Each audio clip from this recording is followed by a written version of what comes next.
Cinema. Slacker. Hey guys, welcome back. I figured we'd do another catch up. It's been a little over a month since the last time I caught you up on what movies I've been picking up and adding to the big collection behind me. So let's see what we got this month. Fun thing is, a friend of mine named Derek, we called him Doiner. He lives in Texas. Been friends for a long time. Sometimes he'll just send me random stuff he's picked up that he's now getting rid of. He needs to make some room. He knows the perfect collection to donate them to. So a lot of times he'll send me stuff, and this was one. You know, I like to have collections of stuff in the collection, almost as a preservation thing. Nobody cares. Like, I'm literally the only person who comes in and looks at the collection. Nobody cares that this is going to be in it. But there is a weird sense of like, hey, I'm preserving the future, because why not? Yeah, he sent me the entire run of Saved by the Bell. Why? Why not? So this has seasons 1 through 5, and then also the 2 made-for-TV movies that they use, the honeymoon and or the Hawaiian special, and then the Wedding in Vegas movie. The only thing missing is the Saved by the Bell college years, something I will have to find, because my collector mentality means I have to have the entire run. Thank you, Doiner, for donating this to the collection. All right, some other stuff I've been picking up. You know, I was thinking, speaking of that collector's mentality where you like to have entire runs of stuff, even if you're not a big fan of the movies themselves. Like, you know, I really liked the first movie, didn't like the second one. The third one was okay. Collector mentality, you have to have all of them. And this one I was missing of the OG series. I still need to grab a pickup of the newest one, but the middle Candyman movie, Farewell to the Flesh, was the only one of the OG ones I did not have in the collection yet. So saw it was cheap, had to pick it up. I can breathe a sigh of relief, but now my anxiety goes to, oh, you have to pick up the newest movie, so you have the entire run. Again, it's a never-ending cycle that will cost me millions of dollars by the time I die. Damn you, physical media. But hey, my original run of Candyman is done. Another one on the podcast Midnight Drive-In I do. We've been doing sort of something I like to call Kevin Smith adjacent. Kevin Smith became a popular filmmaker. He helped a lot of his friends make movies afterwards. And one of those is Vincent Pereira's A Better Place. And so we were covering Kevin Smith adjacent movies on the podcast. And this is one of the ones we want, and I really enjoyed it. I thought it was really good. So the Blu-ray was cheap. I'm like, let's pick it up, have it in the collection. Plus, I want to watch all the special features on it, which it has a bunch, and it's too dark and the writing is too small for me to read them on here. But Better Place, if you have not given it a shot yet, it's worth watching. Definitely give it a poke. Other than that, I do have some other stuff, but Vinegar Syndrome was having a sale, and so of course I had to go make some purchases for stuff that I enjoy that's not in the collection yet. One of them, the movie Angel. I saw this when I was way too young to see it on cable and did not know the name of it, and I spent decades of my life trying to figure out what that movie was. I remembered the bad guy standing in like one of those like old-timey circular wash basins, like cleaning himself, and that there was a cross-dressing guy who reminded me in my adult age of Scott Adsit from 30 Rock, dressed in drag, but more dressed up like the weird old lady that Ernest used to dress up as, with the neck brace and stuff in all of his movies. For some reason, that was visual. And some sort of cowboy that hung out on the streets of Los Angeles. And luckily a friend of mine watched this and was like, hey, this movie's weird. It has this, and this. I'm like, I think that's the movie. So it was. So I needed to pick this up. Anytime I figure out one of those movies that I have a flash of a memory from, I like to grab it, put it on the collection. That way, in my brain, I'm like, I've found that movie. I can put it here and know I'll always have access to it now. So Angel, uh, she's a high school student by day, prostitute by night. 1984. If you like grimy LA cityscapes, serial killer, stalking a young victim and stuff, and all these street weirdos helping her out. Angel is one of those great exploitation movies of the 80s. More recently, you watched the movie Maxine, which is part of Ty West's X collection.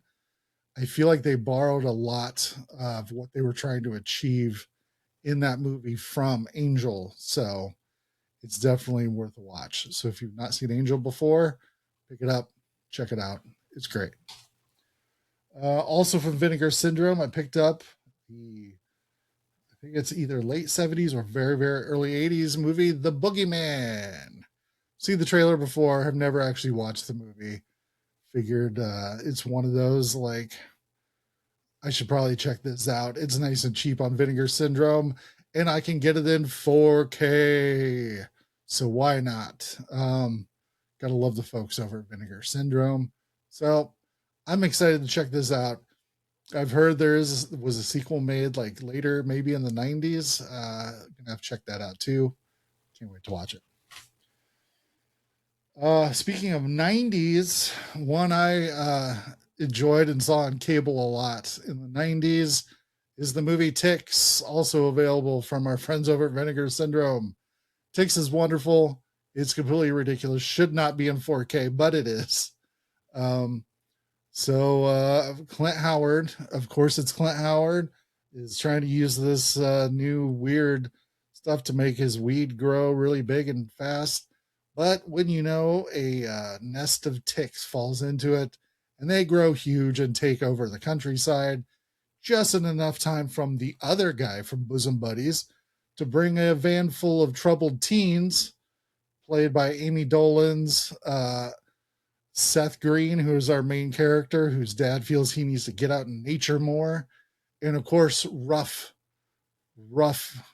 inner city kid, played by Alfonso Ribeiro. Yes, Carlton from Fresh Prince of Bel-Air. They all run afoul of these ticks and then have to fight to stay alive. So great 90s creature special effects work. So if you've not seen Ticks before, let's watch. A movie I have not seen before, but I'm a big fan of the new Vestron label that Lionsgate has been using to put out some more genre offer type stuff. Like I have Chopping Mall and Slaughter High on the shelf, Return of the Living Dead 3. This movie I'd never heard before, but it's sort of like a Western movie with Nick Nolte called Extreme Prejudice. I figured if it's under the Vestron label, it's got to be worth it. Still haven't watched it yet, but I'm excited to check it out because I don't really know much about it. So, hey, let's watch Nick Nolte take care of some bad guys, Southern Justice style. We'll see if it's any good. One I have seen, and I was excited to pick it up. For some reason, I thought this movie was hard to find on physical media because of music rights. Turns out I was thinking of the streaming problem. It's not on streaming because of music rights. And that is the Christian Slater starring Pump Up the Volume. Found a nice little snap case for like $1 at a flea market. So definitely I was happy to pick up and be able to put on the shelf. A friend of mine, Tim, loves this movie, and the reason he sort of became a podcaster is because of this movie, because he always dreamed like, oh, if I had my own radio station where I could just go on and say whatever I wanted. Well, now anybody can do that with a podcast.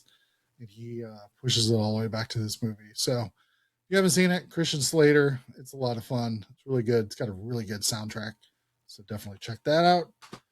Last couple of things I have were sent to me for review purposes from our folks over at Severin. Gotta love Severin. So they sent me some stuff. Um, this is a documentary called Children of the Wicker Man, and it is sort of following the true story of one of the most remarkable films ever made. So they talk about the Wicker Man and how it was made and how it's influenced a bunch of stuff and everything like that. I am always interested to hear more behind the scenes Christopher Lee stories, so I am super excited to check that out. They sent me a collection of the worlds of Lucille Hadazavalevic. I can't pronounce that last name, but I'm excited to check these out. Was it the Ice Tower, Evolution, and Innocence? Never seen any of these movies. Don't really know much about the filmmaker, so I am really excited to dive into this and learn more about her. And then the last one I got from them, I'm really excited about. Sangster directs Hammer. So it's 3 films of Sangster. What was his full name? Jimmy Sangster, yes. He's a filmmaker who directed 3 Hammer films. The Horror, Frankenstein, for the Vampire, and Fear in the Night. So I'm excited to check those out. This was during, we'll call it Hammer's horny period. The cool thing about this, though, is so you get all 3 of the movies. Then there's like a 300 and something page like book, which I won't show you too much of the front because there's nudity on it. But yeah, look at this. I'm excited. I'm gonna watch these movies and I want to dive in, see what this guy was all about. So yeah, I'm excited to check this out. This seems like a collection definitely worth picking up. So if you're into Hammer stuff at all, seems like this is going to be definitely one you're going to want to grab from Severin. So definitely worth picking up. So that is what I have gotten this month for films that are going to end up in the collection. So should be a good month. I need to dive in and start watching some of these. But yeah, let me know in the comments what movies have you picked up on physical media this month. Anything good? Anything you can recommend that maybe I could show everybody the next time I do one of these? Don't know. Let me know in the comments. As you can see, I have a ton of stuff to dive into. But for you, until next time, go watch some movies. Cinema. Slacker.